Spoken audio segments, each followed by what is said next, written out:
Welcome again to the Writer Review. This is Eric Currott Writer, and this week we're going to be taking a look back at the 2012 movie titled Celeste and Jesse Forever.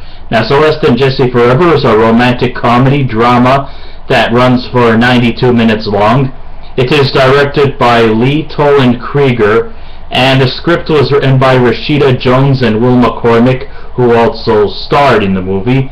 It is produced by Jennifer and Suzanne Todd.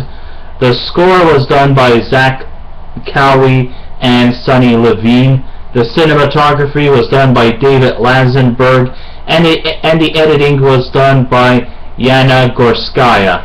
And the stars of the movie are Rashida Jones, Andy Samberg, Elijah Wood, Ali Graynor, Eric Christian Olsen, Emma Roberts, Chris Messina, and Will McCormack. Celeste and Jesse Forever is the story of two friends, Celeste, played by Rashida Jones, and Jesse, played by Andy Samberg, who have known each other since high school. Eventually they got married, and now their relationship is on the rocks. Now that they're pushing 30, Celeste has her mind set on her job as a media consultant, or something called a trend forecaster, while Jesse really has no hurries in seeking employment. He is an artist by profession, but he's just living off the finances of Celeste, which is probably the reason why they have decided to call their marriage off. While feeling bad about it, Celeste feels that divorcing Jesse was the right thing to do, as she's climbing the ladder of success and he's stagnating to going nowhere in life. So they agreed to speed this divorce while they can still remain on good terms with each other. Jesse agrees, but he still has feelings for her. As their settlements are closing in, Celeste progressively comes to realize that she had been supercilious towards their relationship, and while her decision may have been a wise move on her behalf, it was also an impetuous one as well. While going through what these ex-spouses are going through in their lives, we still learn that the best of friends are the ones you must let go. In other words, a lot of movies, or in real life in society, people think that, when you're divorced, it means it's the end. Like, I don't want to see you in my life anymore. We're done. We're finished. We're history. It's time to move on. And it comes to a point where they eventually alienate each other, or they talk or chastise or belittle during their times of marriage. However, in Celeste and Jesse Forever, there's none of that. They're still best friends. They still hang out. They still do a lot of things together. And sometimes it may feel like it's not exactly very convincing that these guys have been separated for the past 6 months and they're going through the divorce. And from the feelings of it I get, it's like they're taking this whole divorce thing very, very lightly, when it's really actually a very complicated, complex thing in life to go through a divorce. But they still manage to succeed in keeping it light. Is that inspiring? In some ways it is, yes. I mean, just because you're getting a divorce doesn't mean that you have to sort of shut this person down in life, or move to another state, move to another city, and just start a new life without any kind of contact. Not all divorces have to be like that. You could still be friends with the person who you once married to, but you just can't really get involved romantically. And sometimes I guess it might be good if Celeste and Jesse remain platonic in their relationship. So this is sparking a refreshing perspective on one of the oldest genres depicted on screen, the romantic comedy. Writers and co-stars Rashida Jones and Will McCormack have drawn a theoretical conclusion that love and marriage does not always guarantee happiness. The question remains, can these two ex-spouses continue to be on friendly terms even though they're no longer married? It's an exhilarating hypothetical theory that this convoluted story about a married couple who knew each other since adolescence, decided that their time is done, but are still on good terms with each other, even if not even better than when they were married.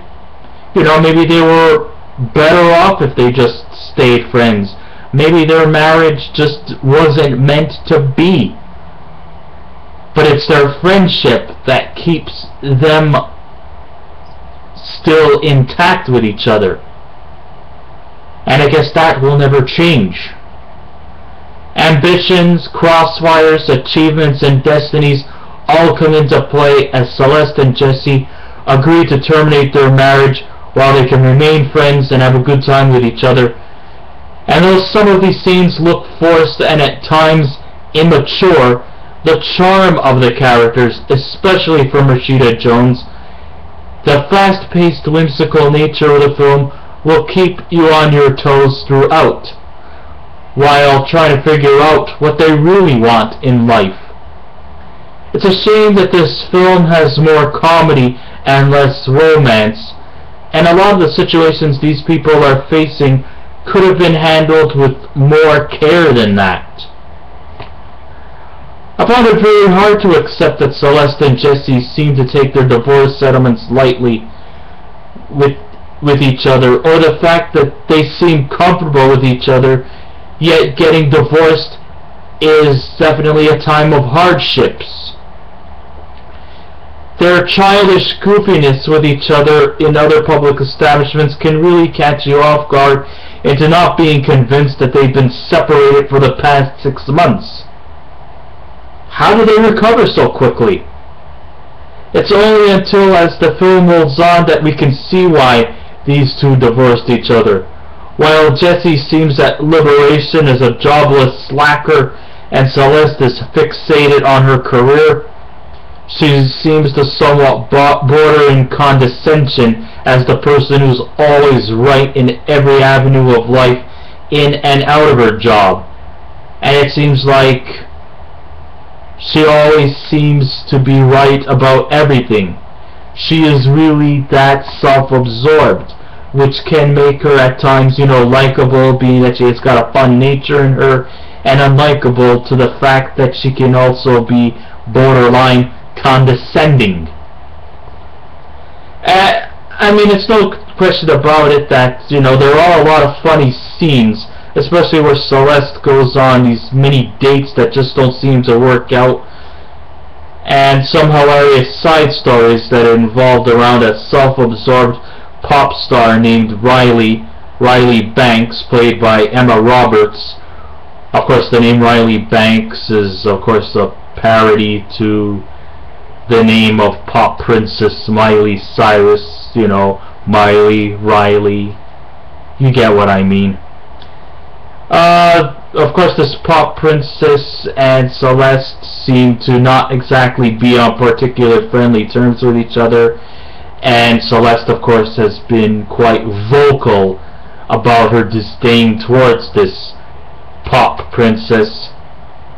One time there was a logo design somewhere that was saturated with unintentional symbolism for extreme homosexuality. Another notable co-star is Elijah Wood.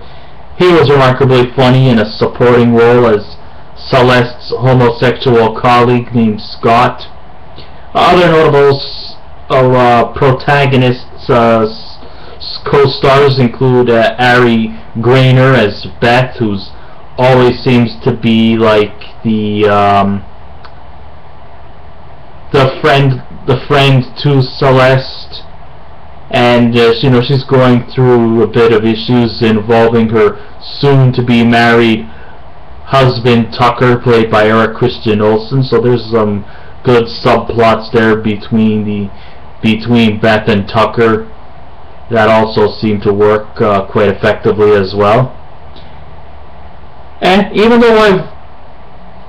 while I've praised Jones, I would also like to turn my attention to Samberg, who seems to come off like a soft, vulnerable rabbit.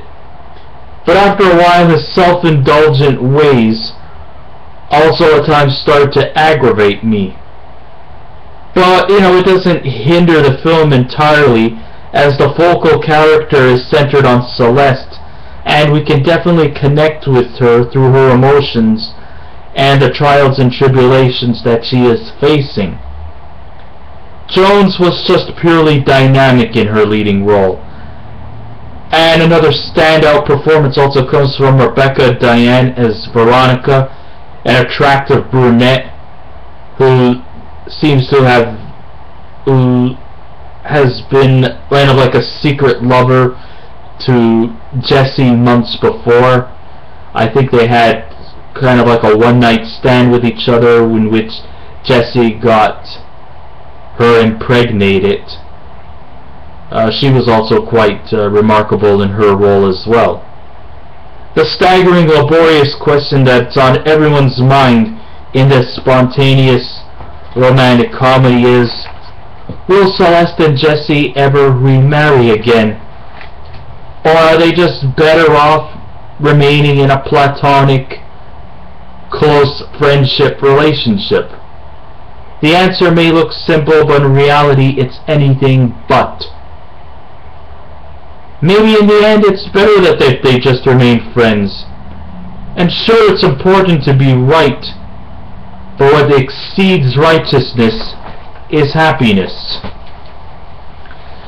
So overall, this is a remarkable twist to the romantic comedy genre.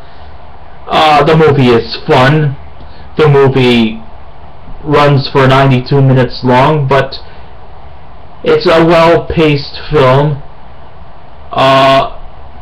It rings in terms of originality, and I really like the attempts, the effort that Andy Samberg brings to this table. Usually he does a lot of off-the-wall, goofy, silly, over-the-top comedy.